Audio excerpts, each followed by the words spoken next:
గతంలో జరిగిన దాని గురించి ఆలోచిస్తూ బాధపడుతున్న ప్రతి ఒక్కరూ ఈ స్టోరీ లాస్ట్ వరకు ఖచ్చితంగా వినండి. ఒక ప్రొఫెసర్ కొత్తగా ఒక కాలేజ్ లో జాయిన్ అయ్యారు. స్టార్టింగ్ కాబట్టి స్టూడెంట్స్ ని అర్థం చేసుకోవడానికి ప్రయత్నించడం మొదలెట్టారు. క్లాస్ లో జోకులు వేస్తూ నవ్విస్తూ అందరి గురించి తెలుసుకోవడం స్టార్ట్ చేశారు. ఇలా అందరినీ అబ్జర్వ్ చేస్తున్నప్పుడు క్లాస్ రూమ్ లో ఒక మూలకు ఎప్పుడు సాడ్ గా కూర్చొని ఉండే ఒక స్టూడెంట్ ని గమనించారు. ఆ స్టూడెంట్ ని పిలిచి ఏమైంది, ఎందుకంత పరేషాన్ గా ఉన్నావు అని అడిగారు. ఆ స్టూడెంట్ దానికి, సార్ నా గతం నన్ను చాలా బాధ పెడుతోంది, ఆ బాధలోంచి నేను బయటికి రాలేకపోతున్నాను అని ఏడుస్తూ చెప్పాడు. ఇది విని నువ్వు రేపు నా ఇంటికి వచ్చే అన్నారు ప్రొఫెసర్.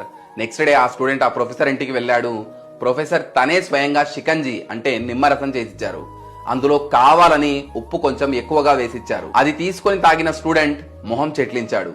ఏమైందని ప్రొఫెసర్ అడిగితే ఇందులో కొంచెం ఉప్పు ఎక్కువైందని చెప్పాడు. అరే అవునా, ఇటువు దాన్ని పడేద్దామన్నారు ప్రొఫెసర్. అయ్యో ఇంతదానికి పడేయడం ఎందుకు సార్, దీనిలో కొంచెం చక్కెర వేస్తే ఉప్పు ఫ్లేవర్ ని తగ్గించొచ్చు అన్నాడు స్టూడెంట్. ఎగ్జాక్ట్లీ ఇదే నేను మీకు నేర్పించాలి అనుకున్నది.